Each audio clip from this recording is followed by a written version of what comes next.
사이다 무비튼. 내가 예전에 일하던 회사에서는 사내 연애가 엄격하게 금지되어 있어서 들키면 바로 한쪽이 해고당하기 때문에 모두 연애를 철저하게 숨겼다. 나 또한 24살에서 30살이 될 때까지 6년간 한 사람과 쭉 길게 사내 연애를 했다. 하지만 30살이 된 해에 둘 다 조심은 했으나 결국 임신을 하게 되어 그에게 그 사실을 전했다. 솔직히 나는 기뻤고 이제 나이도 30이기도 하니 이번 기회에 결혼 얘기도 나오지 않을까 하고 내심 기대했다. 하지만 내 예상은 가장 최악의 형태로 빗나가고 말았다. 그 당시 그는 때마침 승진을 앞두고 있던 시점이라 이 사실을 들키면 자신이 해고당할 가능성도 있다 보니 나보고 일부러 임신했냐고 내 탓을 해왔다. 어차피 내 애인지 아닌지도 모르잖아. 사기쳐서 결혼하려고 하다니 진짜 악질이네. 무슨 말을 그렇게 해. 나는 당신뿐이고 바람 피운 적도 절대 없다고. 그의 말에 나는 꽤 충격을 받았는데 그의 분노는 상당했고 그의 언행에서 증오를 느낄 수 있었다. 그 전까지는 다정하고 성실했던 그가 한순간에 바뀌어 나는 처음으로 그에게 공포를 느꼈다. 나는 그와 진지하게 대화 좀 해봐야겠다 싶어 회사가 끝나자마자 그를 불러세워 함께 돌아갔다. 그러다 역 계단 아래로 들어가려고 했을 때 그가 일부러 내게 부딪히더니 그대로 내 등을 밀어버렸다. 나는 순식간에 중심을 잃고 넘어져 머리를 7바늘이나 꿰매야 하는 큰 부상을 입고 말았다. 그리고 넘어지는 과정에서 배를 세게 부딪혀 유산이 되었다. 회사 코앞에 있는 역이라서 유산했다는 사실이 회사 전체에 퍼지게 됨은 물론 퇴원하고 보니 어째선지 그가 괴로워하고 있는 나를 구한 영웅 취급을 받고 있었다. 나는 밀쳐져서 넘어진 건데 그때 내 등을 민 그의 손의 감촉이 아직도 선명하게 느껴진다. 게다가 그는 한 번도 내 병문안을 오지 않았다. 아기에 관한 얘기도 일절하지 않았다. 우리의 애임에도 말이다. 한편 그는 상사에게 우연히 나를 발견하고 신속하게 대처를 해주었다는 인상을 심고 승진에 더욱 가까워졌다. 반대로 나는 결혼한 적도 없는데 임신을 하는 걸레 같은 여자로 낙인 찍히고 말았다. 그 후로는 내가 맡던 직위를 빼앗기는 등 직장에서 홀대를 받게 되었다. 그러나 회사를 그만둔다고 해결될 일도 아니고 다른 곳으로 조건 좋게 이직을 하기도 어려울 거라고 생각해 이를 악물고 버텼다. 그러다 그가 내게 애도 없어졌는데 우리 그만 헤어지자 라고 말했다. 그 어처구니 없는 말을 듣고 나는 지금 애가 죽었는데 아무렇지도 않아? 어차피 네가 바람 피워서 만든 애잖아. 나는 상관없다고. 어쨌든 나는 승진 직전이니까 이제 나랑 엮일 생각도 하지 마. 라며 일방적으로 내게 이별을 통보했다. 그에 대한 애정은 역에서 그 일을 겪었을 때 이미 다 식고 없었다.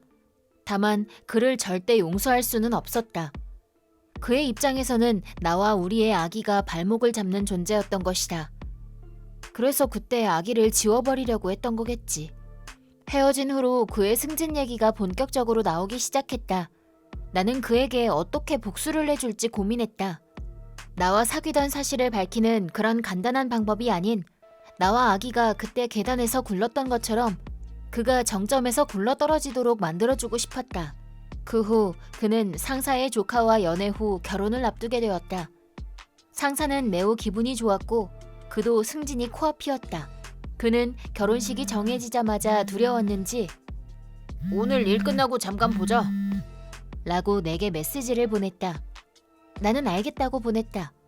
그리고 핸드폰 녹음 기능을 켜고 그와 대화를 나눴다. 예전 일은 정말 미안해.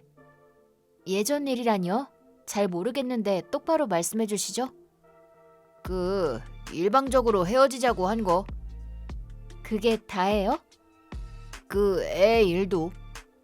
전 애가 없는데요. 아니 내가 임신시켰던 거 말이야. 그쪽이 그쪽 애가 아니라고 저를 비난하지 않았나요? 임신시켰던 일? 사과할 포인트가 그게 아니지 않나요? 사과할 거면 역에서 제 등을 떠민 일을 얘기하셔야죠. 저와 아기의 존재가 발목을 잡게 될까봐 유산시키려고 일부러 그랬던 거 맞죠? 딱히 일부러 그런 건 아닌데. 지금도 나는 내 등에서 그때 나를 밀쳤던 당신 손바닥의 촉감이 그대로 느껴져. 게다가 내가 유산한 후로도 당신은 한 번도 병원에 찾아오지도 않았어. 그거야말로 명확한 증거 아니야? 사실 엄청 기뻤지? 애가 한 번에 죽어서 말이야. 24살 때부터 30살이 될 때까지 사귀었는데 애가 생기면 책임을 지는 게 인지상정 아닌가? 그는 책상 위에 얇은 봉투를 하나 두더니 이거 받고 없었던 일로 해줬으면 좋겠어. 부탁이니까 아무한테도 말하지 말아줘. 오늘 이거 부탁하려고 만나자고 한 거야. 나는 그 얇은 봉투를 보고 웃음이 터져나오고 말았다. 6년을 사귀었지만 나는 그에게 있어 고작 그 정도의 존재였던 것이다. 우리 아기의 생명이 이 봉투에 든 몇 장 안 되는 종이밖에 안 된다는 소리다. 알겠어. 생각해 볼게. 라고 말하고 그 가게를 나왔다. 예상대로 그는 나를 쫓아나왔다. 그리고 가게 앞에서 그가 내 어깨에 손을 올린 순간 하고 소리를 지르며 나는 2층 카페 계단에서 굴러버렸다. 내가 소리를 지르며 굴러떨어지는 모습을 모두가 목격했다. 그걸 보던 사람이 구급차를 불렀고 나는 구급차로 이송되었고 그는 다른 사람의 신고를 받아 상해죄로 경찰에 연행되었다. 그 후 그는 나를 밀쳐 넘어뜨린 적이 없다고 잡아댔다고 한다. 뭐 실제로 내가 일부러 넘어진 것이 맞다. 병실에도 경찰이 몇 명 찾아왔길래 나는 울면서 녹음기를 꺼내들고 불운의 여주인공 연기를 시작했다. 원래 사귀던 사이였지만 헤어지기 위해 살해당할 뻔했고 그 후로 무서워서 그를 피해 다녔지만 그가 나를 불러내 내가 유산한 아기의 아빠가 자기가 맞다면서 그걸 다른 사람에게 말하지 말라고 했다고. 그래서 내가 무서워서 가게를 나가려고 하자 그가 쫓아나와 나를 밀쳤다고 말했다. 어느 정도 MSG는 쳤지만 뭐 완전히 지어낸 얘기는 아니니까. 그 후 그는 체포되었고 그의 부모님이 입원해 있는 나를 찾아왔다. 사죄인지 뭔지 알 수 없는 인사를 하더니 합의서에 사인을 해달라고 말하길래 지금까지 있었던 일에 대해 전부 얘기하고 거절했다. 결국 최종적으로는 약혼 해제에 대해 5천만 원, 유산에 대한 위자료 5천만 원, 그리고 이번 사건으로 1억을 청구했다. 그 후 당연히 그와 상사의 조카는 파혼하게 되었다.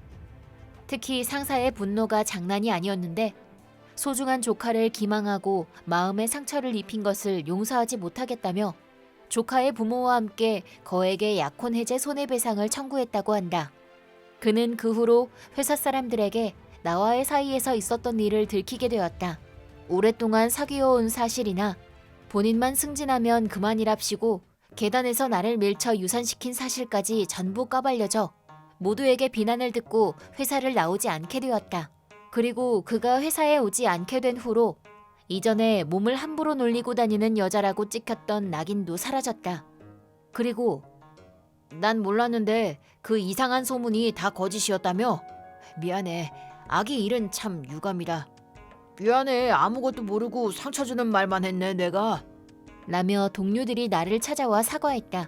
솔직히 계단에서 뛰어내린 건 좀 너무했나 싶은 생각도 들긴 했지만 그렇게 하지 않았으면 그렇게 통쾌한 복수를 하지 못했을지도 모른다. 게다가 그나 그의 부모님으로부터 많은 돈을 받았지만 그렇다고 떠난 아기가 다시 돌아오는 것도 아니기에 마음의 상처와 우울감이 사라지지는 않는다. 그래도 그에게 복수는 했으니 통쾌한 건 사실이고 그때 회사와 주위 사람들의 눈을 피해 달아나지 않았기 때문에 결국 오해를 풀어낼 수 있었던 것도 사실이다. 들려오는 소문에 의하면 승진도 결혼도 신뢰도 다 잃어버린 그는 본가에 돌아가 정신병을 앓고 집 밖으로 한 발자국도 나가지 않게 되었다고 들었는데 당연히 자업자득일 뿐이다.